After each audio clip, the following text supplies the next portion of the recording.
بی حیایی در کدام سرحد؟ و یستحیون نساءکم، گردنتان بسته از طرف مؤسسه اعلان نمیشد. 3 نفر دخترای چیسته، 3 نفر کارمند ایناس ما کار داریم، کدام شرط ها نوشته میشد؟ سنش از 18 بالا، از 20 بالا نباشه، اینی شرایط، اینی شرایط، اینی شرایط. 1000 دختر در اونجا امتحان میداد. خب کی را انتخاب میکرد؟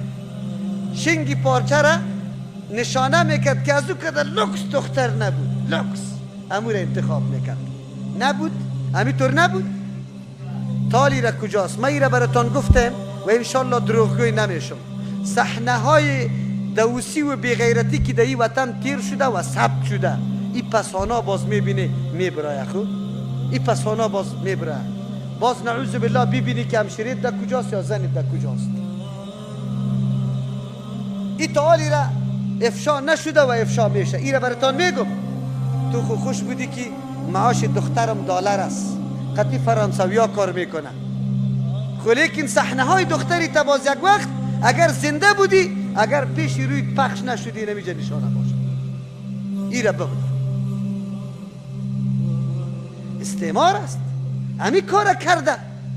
ما بارها براتان گفتم تا صنف 12 را دختری مکتبی دخترها و بچه ها چیست؟ جداست. تا صنف 6 و 7 نه بچه نه دختر. اگرچه دنیا اینقدر حالی فساد شده که باور بکو بچه 3 ساله را میفهمه گپای زنا شوهری را، دیگه خود چی میکنی؟ یک وقت تو زمان بود که در سن بلوغ نمیرسید، هیچ چیز نمیفهمیدن. حالی یقین بکو که خردکارم بگویی. خو لیکن تا صنف 12 را که یکی با دیگه او قدر زیاد وارد نیسته، مکتب و دخترها و بچه ها جداست. در پوهنتون جناب که بری چرا صنف یک جاست؟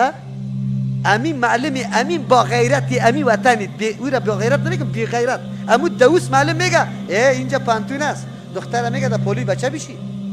اینطور برش میگه. ما از این وطن چی توقع داشته باشیم؟ داریم؟ اگر دختر قطع حجاب را سعی که از دروازه مکتب پس روان کرد جا برای اینطوری چیزا را اینجا القاعده نیست، اینجا افراطگرایی نیست.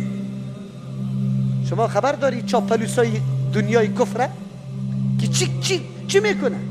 افتخار نمیکنه که خواهر عزیزم به حجاب به عزت آمده در اینجا برای درس خواندن. نه، پس روان میکنه شه. پس روان کلا را سر کتب رو در مکتب که چی حال میبینی؟ همونطور در کالای ساده برو، آلی پتلون پوشیدن کدام فرض است، واجب است، سنت است، چی است؟ ما چقدر تابع شدیم؟ استعمار کاری خود کرده، استعمار بهره‌ورداری کرده، استعمار هر چی کرده.